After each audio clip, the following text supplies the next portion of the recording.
Anantapuram parliament సభ్యులు అంబికా లక్ష్మీనారాయణ గారి జన్మదిన వేడుకలు ఘనంగా జరిగాయి.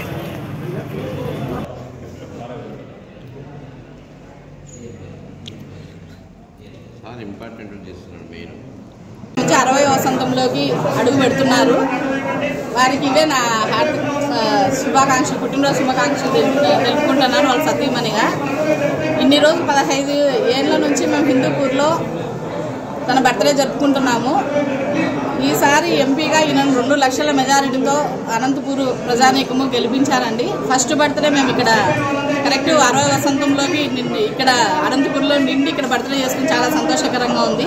ఇంతమంది ప్రజానీకాన్ని చూసి చాలా ఆనందంగా ఉంది. తనకు బర్త్డే విషయాలు తెలుపుతున్నారు. అట్లా మేము అంబికా ఫౌండేషన్ తరఫున తన బర్త్డే సందర్భంగా బుకరాయ సముద్రంలో మెడికల్ క్యాంప్ కానీ, ఇక్కడ బర్త్డే సందర్భంగా ఇక్కడ రక్తదాన శిబిరం కానీ ఏర్పాటు చేశామండి.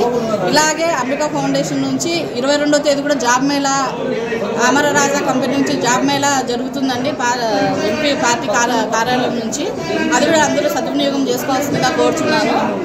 అలాగే ఈ అంబికా ఫౌండేషన్ని 15 ఏళ్ళ నుంచి మేము హిందూపూర్లో ప్రతిదీ చేశామండి. మెడికల్ క్యాంప్స్ కానీ, జాబ్ మేళాలు కానీ, స్పోర్ట్స్ కానీ అవి కంటిన్యూ చేస్తాం. అనంతపూర్లో ఇప్పుడు మేము కంటిన్యూ చేయాలని ఫిక్స్ అయిపోయామండి. ఇక్కడ అంబికా ఫౌండేషన్ నుంచి ఏ కార్యక్రమాలైనా కూడా ఇప్పుడు అనంతపూర్ నుంచే స్టార్ట్ చేస్తామండి మేము. మేడం, ఈ 60వ పుట్టినరోజు అంబికా ఫౌండేషన్ అనంతపురం జిల్లా అంతా స్ప్రెడ్ చేస్తారా? చేస్తామండి. ఇప్పుడు కళ్యాణదుర్గం, రాయదుర్గంలో కూడా medical camp MS Ramaiah hospital నుంచి పెట్టాలనుకున్నామండి. అది కూడా రాయదుర్గంలో పెడతామండి.